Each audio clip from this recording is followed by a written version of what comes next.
салому алайкум бинандагони гиромӣ. Ҳамин рушди устувори иқтисоди миллӣ аз фаъолияти босамари бахши хусусӣ ва соҳибкорони ватанӣ вобастагӣ дорад. махсусан рушди соҳибкории истеҳсолӣ яке аз омилҳои фаровонии бозории мамлакат бо маҳсулоти баландсифат ба ҳисоб меравад. имрӯза барои соҳибкорон ва сармоягузарони мамлакат аз ҷониби давлат ва ҳукумати ҷумҳурии тоҷикистон чӣ гуна шароити имконатҳо муҳайё карда шудааст? бо мақсади шарҳи ин мавзӯъ мо ба студияи телевизиони Душанбе омӯзгори донишгоҳи молия ва иқтисоди Тоҷикистон Қутбиддин Муқимовро даъват кардем. нахуст шуморо ба студияи телевизиони Душанбе хушомадед мегӯем ва мегузарем ба шарҳи бештари мавзӯъ. бо дастгирии ҳамаҷонибаи ҳукумати ҷумҳурии Тоҷикистон фазои соҳибкорӣ дар мамлакат беҳтару хубтар мегардад ва ҳамчун коршиноси масоили иқтисодӣ мегуфтед ки имрӯза соҳибкорони мамлакат аз чӣ гуна имтиёзҳо бархурдор ҳастанд. ташаккури зиёд. дурустам қайд кардед ки дар замони соҳибистиқлолӣ аз ҷониби давлату ҳукумати ҷумҳурии Тоҷикистон хоса президенти мамлакати мо муҳтарам Эмомали Раҳмон дастгириҳои зиёде ба хотири рушди бахши хусусӣ хоса фаъолияти соҳибкорӣ карда шуда истодааст ва ҳамин нигоҳи хосаи ҳукумати кишвар ба махсусан соҳибкорон дар асл мо дар шароити имрӯз дида истодаем ки аз ҳама ҷиҳатҳо соҳибкорӣ ҳам соҳибкории истеҳсолӣ ва ҳам шаклҳои дигари фаъолияти соҳибкорӣ дар ҷумҳурии Тоҷикистон рушд намуда истоданд. дар баробари оне ки нигоҳи хоса ва дастгириҳои бештар низ ҳаст аз ҷониби ҳукумати ҷумҳурии Тоҷикистон, инчунин имтиёзҳои зиёдерам баҳри фаъолият намудани онҳо дар соҳаҳои гуногуни иқтисоди миллӣ пешбинӣ шудааст. ҳоло ба хотири рушд додани соҳибкории истеҳсолӣ дар низоми андоз низ яъне дар кодекси андози ҷумҳурии Тоҷикистон ҳам имтиёзҳои бештаре пешбинӣ шудаанд. ҳоло агар мо ба суханони пешвои муъаззами миллат ки дар паёмашон ироа гардида буд назар афканем, дар онҷа пешвои муъаззами миллат муҳтарам Эмомали Раҳмон қайд намуданд ки яъне дар шароити имрӯза беш аз 120 номгӯи имтиёзу сабукиҳои андозии гумрукӣ барои соҳибкорон ва сармоягузорон пешбинӣ шудааст. худ акнун ин суханҳо гувоҳи он ҳастанд ки яъне ки дар ҳақиқат ба бахши хусусӣ ба самти рушд додани фаъолияти соҳибкорӣ дар ҷумҳурии Тоҷикистон ҳам санадҳои меъёрии ҳуқуқӣ ва ҳам тамоми шароиту имконотҳо фароҳам аст ва ҳаминам ҳаст ки дар ҳақиқат сол ба сол дида истодаем ки аз ҷониби соҳибкорони мамлакати мо дар дилхо яъне навоҳиву шаҳрҳоу минтақаҳои ҷумҳурии Тоҷикистон коргоҳу корхонаҳои гуногуни рӯи кор омада истодаанд, фаъолият карда истодаанд ва дар баробари он ҳам хизматрасонӣ ҳам истеҳсоли молҳои гуногуни ниёзи аввалияи мардумро истеҳсол карда пешниҳод карда истодаанд.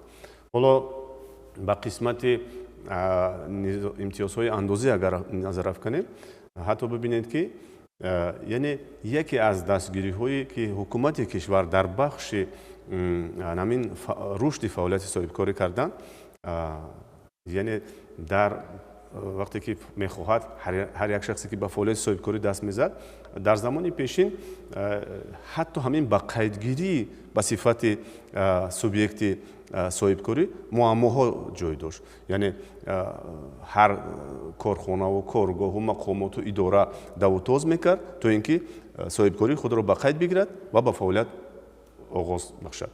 ҳаминро ҳукумати ҷумҳурии Тоҷикистон ба инобат гирифта дар шароити имрӯза яъне ба низоми нав ҳатто дар як шабонарӯз дар 24 соат соҳибкори имрӯзаи мо аз ба қайдгирии давлатӣ худро мегузаронад, ба сифати субъекти соҳибкорӣ ба қайд мемонад ва фаъолияти худро оғоз мебахшад.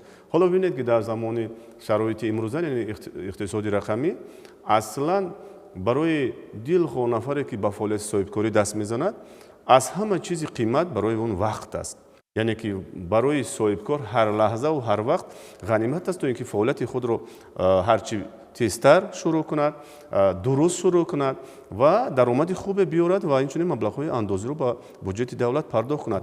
ҳаминро дида ҳукумати кишвар дар замони имрӯза яке аз масъалаҳое ки ба қайдгирӣ буд, яъне дар муддати як шабонарӯз инро бартараф карда ва имрӯз мебинем ки ҳар соҳибкор бе ягон муаммоу мушкилот худро ба қайд мегирад дар мақомоти андоз ва ба фаъолияти соҳибкорӣ шурӯъ мекунад.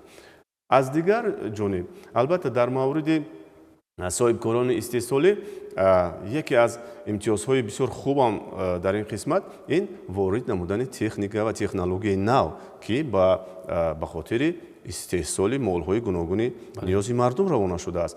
дар ин мавридам ҳукумати кишвар ҳам аз лиҳози имтиёзҳои гумрукӣ ва ҳам аз андозӣ дар мавриди ворид намудани технологияи нав ба низоми истеҳсоли соҳибкорӣ имтиёзи хубе ҷорӣ кардааст.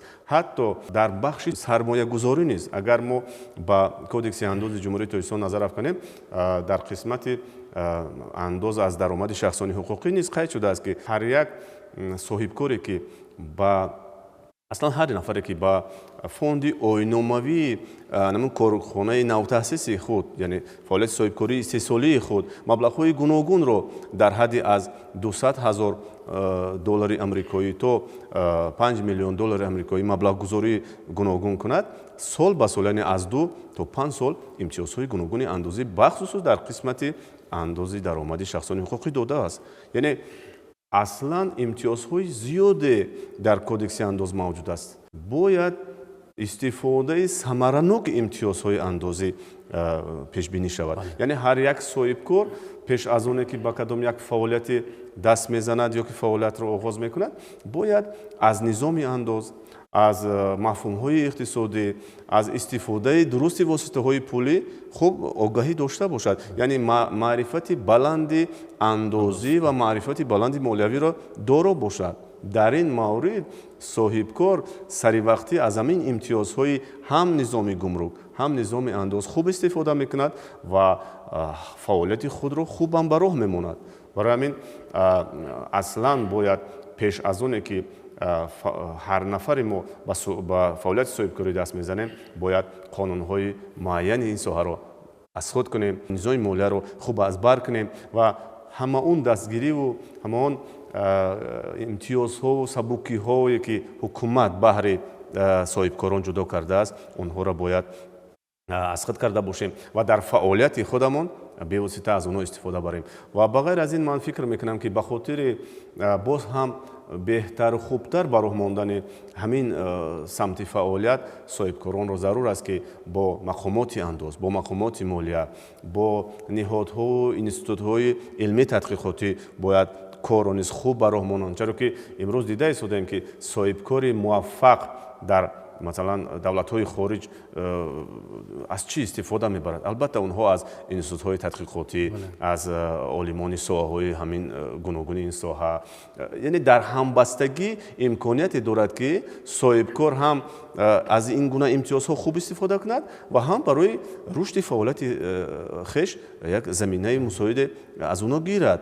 чаро ки агар аз нуқтаи назари илмӣ бибинем, як мол аст, маҳсулот аст, хизмат аст, намедонам кадом як кори муайяне аст, агар аз нигоҳи илмӣ таҳлили таҳқиқи худро ёбад ва соҳибкор онро дар процесси истеҳсолиш, яъне дар раванди истеҳсолиш уна хуб истифода барад, ҳам манфиати ҷомеа, ҳам манфиати соҳибкор ва ҳам манфиати давлат аст. ҳар гуна соҳибкори мо бояд дорои донишҳои замони имрӯза, дорои донишҳои ҳуқуқии санъатҳои меъёрии ҳуқуқии шароити имрӯза. ба хотири рушди низоми соҳибкорӣ ва сармоягузорӣ, ҳукумати ҷумҳурии тоҷикистон аз 1 январи соли 2022 кодекси нави андози ҷумҳурии тоҷикистонро дар як гӯем ки шакли нав, таҳрири нав таҳия намуданд ва ба истифодаи ҳамин категорияи аҳолӣ, яъне соҳибкорон, сармоягузорон пешниҳод карданд. ва бибинед дар кодекси нави андоз ба хотире ки рушди ин соҳа таъмин шавад, бисёр як мафҳумҳои нав ворид карданд ва имрӯз соҳибкори муваффақи мо агар аз кодекси андози ҷумҳурии тоҷикистон истифода барад, аз ҳамин мафҳумҳову имтиёзҳову дастгириву сабукиҳое ки бевосита дар ҳамин қонунгузории андоз, яъне кодекси андоз нишон дода шудааст, истифода барад, ман фикр мекунам барои беҳбуди фаъолияти худ аст. тадбирҳои муҳиме ки ҳукумати ҷумҳурии тоҷикистон ба рушди соҳибкорӣ равона намудааст, ин пешниҳоди мораторӣ ба ҳама санҷишҳои субъектҳои фаъолияти соҳибкорӣ ба ҳисоб меравад ва дар асоси фармони президенти ҷумҳурии тоҷикистон то 1 январи соли 2027 мораторий ба ҳама намуди санҷишҳои фаъолияти соҳибкорӣ ба истиснои санҷишҳои андозӣ пешниҳод карда шудааст ва мегуфтед ки ҳамин тадбирҳои ҳукумати ҷумҳурии тоҷикистон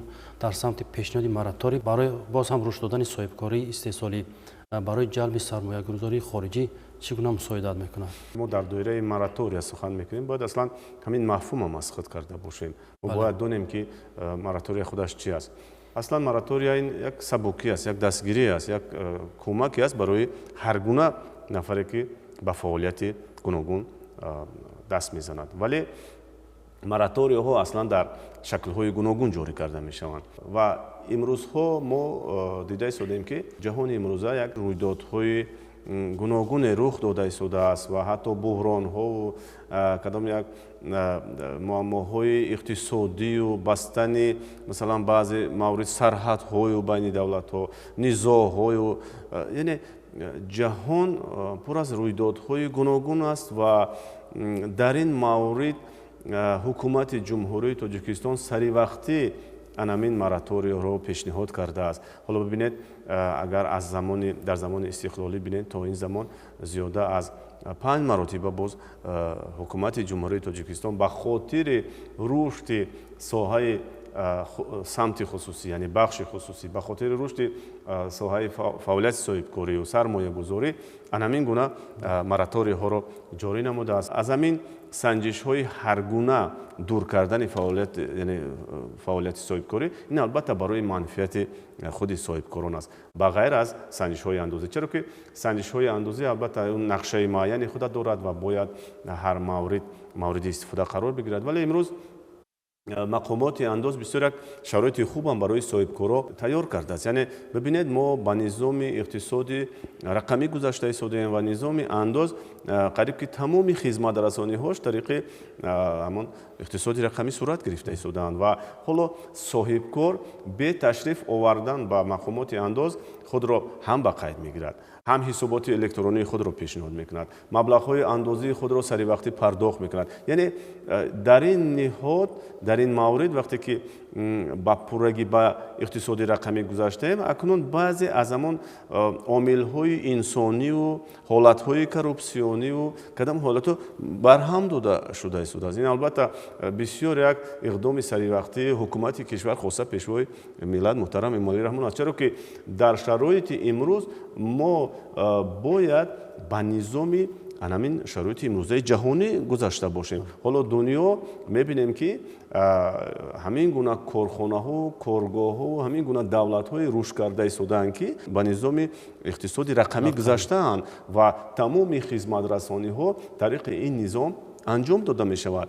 ҳам маблағи пулӣ, ҳам кадом як кору хизмат. ҳоло дар ҷумҳурии тоҷикистон нишаста мо шумо метавонем ки аз дигар давлатҳо кадом як кор, мол, хизматеро фармоиш диҳем ва саривақтӣ барои мо анҷом дода шавад. Бинед ва агар мо ба ҳамон низоми кӯҳна ҳол ҳам яъне соҳибкор ба ҳамон низоми пешин фаъолият карда бошад, ӯ наметавонад муваффақ шавад дар шароити имрӯза. ҳатто бибинед пешвои муаззами миллат борҳо дар баромадашон таъкид мекунанд ки соҳибкори муваффақ ҷавонони имрӯзаи мо, ҳама мардуми кишвар бояд аз анамин илмҳои замони имрӯза бархурдор бошанд. чаро ки илми имрӯза бинед бедонистани забони хориҷӣ барномаи давлатӣ барои хотири ин пешниҳод шудааст ки омӯзиши на кам аз 2 забон, яъне забони англисӣ ва забони русӣ. Инам ба хотири чи аст? ҳоло соҳибкори мо низ бояд аз ин бархурдор бошад, ба хотири ҳамкорӣ бо шарикони яъне соҳибкорони хориҷи кишвар, ҳамкорӣ бо онҳо дар мавриди истеҳсолу хизмату расонидани бору молу, яъне баъзе идеяҳои наву соҳибкори муваффақ дар кадом вақт муваффақ дониста мешавад? дар он мавриде ки вай ҳам дониши замонавӣ дошта бошад, ҳам аз технологияи замони имрӯз истифода бурда тавонад, ҳам яъне як навовар бошад, як диди нав дошта бошад, андешаи нав дошта бошад. дар ин маврид ҳам истеҳсолаш, ҳам хизматаш, ҳам тиҷораташ ҳамаш рушд мекунад. вақте ки мо нигоҳи нав надошта бошем, яъне ки мо молеро истеҳсол карда бошем ки ба талаботи имрӯзаи бозори ҷаҳонӣ ҷавоб надиҳад, албатта дар ин маврид соҳибкор муваффақ шуда наметавонад ва анамин гуна мораторияҳо, яъне амин гуна дастгириҳову анамин ёрдам кӯмакҳои ҳукумати кишвар бозам имконият медиҳад ки соҳибкори мо аз ҳарвақта дида бештар фаъолият кунад, омӯзад, кори ҳаррӯзаи худро таҳлил кунад. Президенти мамлакат дар паёми навбатӣ аз 16 декабри соли 2025 пешрафти технологияи рақамӣ ва истифодаи имкониятҳои зеҳни сунъиро махсус таъкид намуданд ва шумо муфассал мегуфтед ки соҳибкорони мамлакат махсусан соҳибкорони истеҳсолӣ дар фаъолияти худ аз ҳамин технологияи рақамӣ, умуман технологияи нав чӣ гуна истифода менамоянд ва ҳамин омил барои рушди иқтисоди рақамӣ чӣ гуна мусоидат карда метавонад? иқтисоди рақамӣ асосаш ин истифодаи технологияҳои нав аст. Бо истифодабарии технологияҳои нав мо метавонем рушди иқтисодиёти дилхоҳ самту соҳаро ёки давлатро пеш бибарем. Президенти мамлакат муҳтарам Эмомали Раҳмон дар паёмашон низ қайд карданд ки бояд мо дар замони имрӯза ҳам аз зеҳни сунъӣ ва аз технологияи замони муосир хубам истифода бурда тавонем. Дар тамоми ҷаҳони имрӯз аз ин мафҳумҳо, махсусан аз зеҳни сунъӣ хубам истифода мебаранд. Агар дар асл яъне қисмати дурусташ истифодабарии низоми анамин зеҳни сунъиву технологияи замони имрӯзара соҳибкори мо истифода барад, ба манфиати худ аст. Бояд мо имрӯз анамон мутахассисони худро дар ҳамин самт хубам тайёр кунем, аз такмили ихтисос гузаронем онҳоро.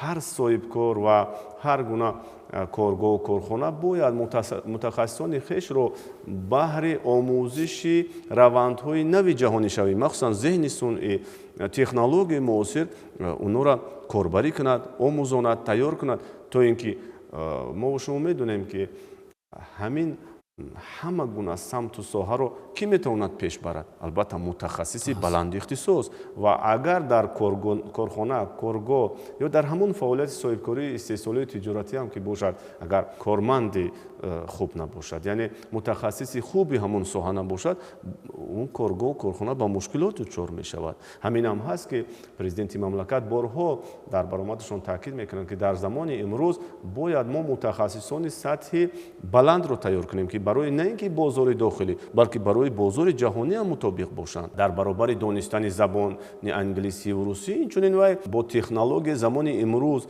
аз мафҳумҳои зеҳни сунъӣ, иқтисоди рақамӣ бархурдор бошад, дарк кунад, фаҳмад ки инҳо чӣ ҳастанд ва чӣ гуна бояд мо истифода барем баҳри бештар манфиат гирифтан барои фаъолияти худ.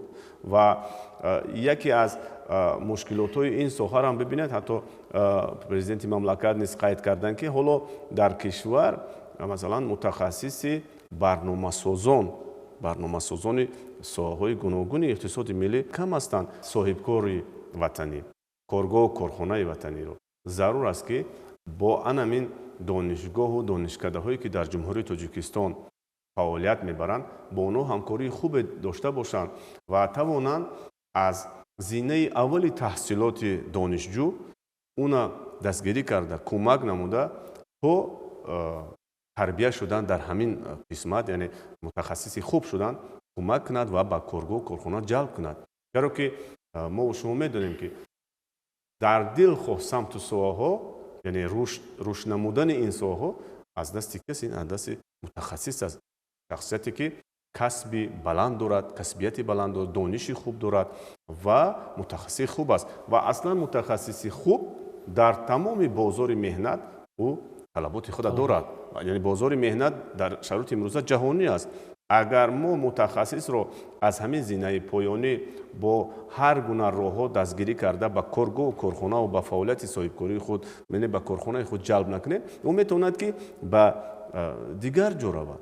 Ва бояд дар ҳамин маврид тавассути ташкил намудани озмунҳо, тавассути дастгириҳои гуногун, бигзор дар шакли стипендияҳои гуногун ҷудо кардан, ин шахс бояд дастгирии ё кӯмаки ин гуна коргоҳу корхонаро ёбад. тавре мушоҳида менамоем бо дастгирии ҳукумати ҷумҳурии тоҷикистон имрӯзҳо соҳибкории тиҷоратӣ ба соҳибкории истеҳсолӣ табдил ёфтааст ва мегуфтед ки махсусан дар шаҳри Душанбе имрӯз соҳибкории истеҳсолӣ чӣ гуна рушд менамояд ва аз кадом имтиёзу шароитҳо ва имкониятҳо соҳибкорони истеҳсолии шаҳри Душанбе бархурдор ҳастанд. Дар шаҳри Душанбе коргоҳу корхонаҳои гуногун рӯи кор омада истодаанд, ки ин албатта аз ҳамин сиёсати бисёр муваффақонаи раиси шаҳри Душанбе муҳтарам Рустам Эмомалӣ шаҳодат медиҳад ва ҳатто бо як ҳамин сухани хубам мо метавонем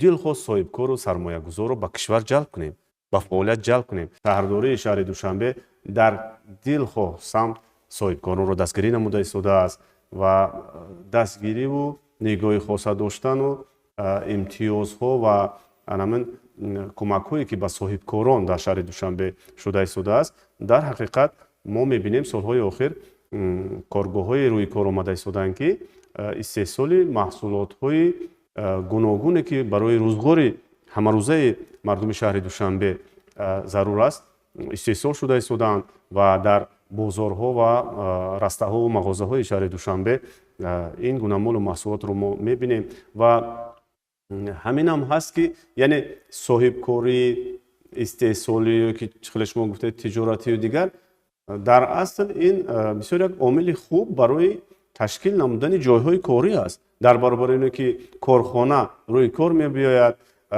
яъне истеҳсоли молу маҳсулоти ниёзи аввалу барои мардуми Тоҷикистон заруриро истеҳсол мекунад, инчунин соҳибкории ҳамин хурду миёнаи беосад дар самти истеҳсоливу тиҷоративу хизматрасонӣ ва дигар, инҳо омили таъмин намудани ҷойҳои корӣ барои мардум аст. Ва бибинед, ки дар шаҳри Душанбе ҳамарӯза аҳолини зиёд шуда истодааст ва ба хотири таъмини ҷойҳои корӣ ба мардуми шаҳри Душанбе ҳамин дастгириҳои ҳукумати шаҳри Душанбе бевосита хуб аст ва соҳибкор сармоягузор ба хубӣ коргоҳи хушешро дар шаҳри Душанбе месозад, истеҳсолот машғул мешавад ва кӯшиш мекунад, ки сармояҳои гуногуни ҳам дохилӣ ва ҳам хориҷиро ба коргоҳу корхонаи худ ҷалб кунад. Дар шароити имрӯза зарур ин чӣ аст барои соҳибкор? Албатта ҳам истеҳсоли молу маҳсулоте ки аз ҷиҳати ғизонокиву аз ҷиҳати сифатнокӣ хуб ки пешниҳоди мардуми кишвар шавад, аз ҷониби дигар яъне вай ҳамин ҳадафу барномаҳои давлатие ки дар шаҳри Душанбе роҳандозӣ мешаванд, иҷроиши онҳоро саривақтӣ анҷом диҳад. Ва дигар ин ки ҳамарӯза мо дар асл ободии шаҳри Душанберо рӯз ба рӯз дида истодем.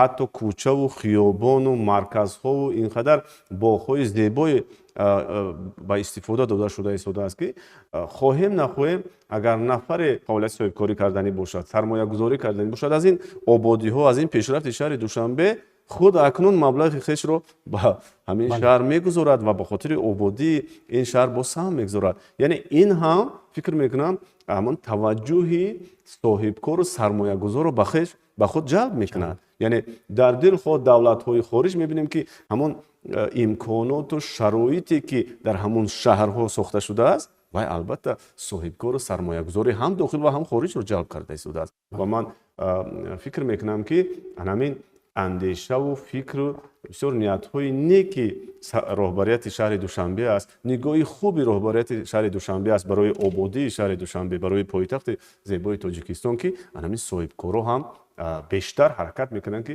дар як гӯшаи шаҳри Душанбе коргоҳи худшона созанд, намояндагии худашона ташкил кунанд ва ба истеҳсолу ба кору хизматрасониҳои гуногун барои мардуми шаҳри Душанбе ва дар маҷмӯъ барои кулли мардуми Тоҷикистон карда бошанд.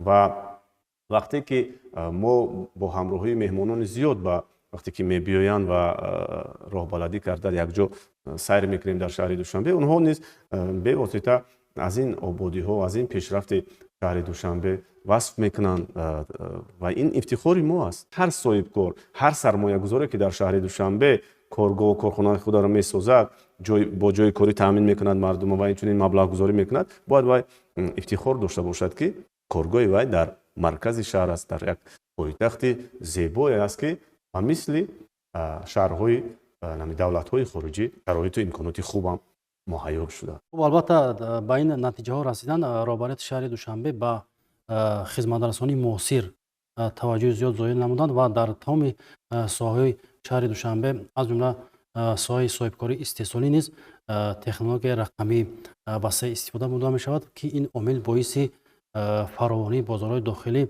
با محصولات بلندصفت خودی می باشد و در برابر این محصولات بلندصفت خودی کارخانه‌های صنعتی شهر دوشنبه به خارج مملکت نیز صادرات کرده می شود. تشکر. برای یک صحبت صمیمی بینندگان گرامی یادآور می‌شوم که ما صحبت داشتیم با آموزگار دانشگاه مالیه و اقتصاد تاجیکستان قطب‌الدین مقیموف دایر به دستگیری و رشد صاحبکاری در جمهوری تاجیکستان. در همین جا برنامه ما به انجام می‌رسد. خیر، تنصیحات و پیروز باشید.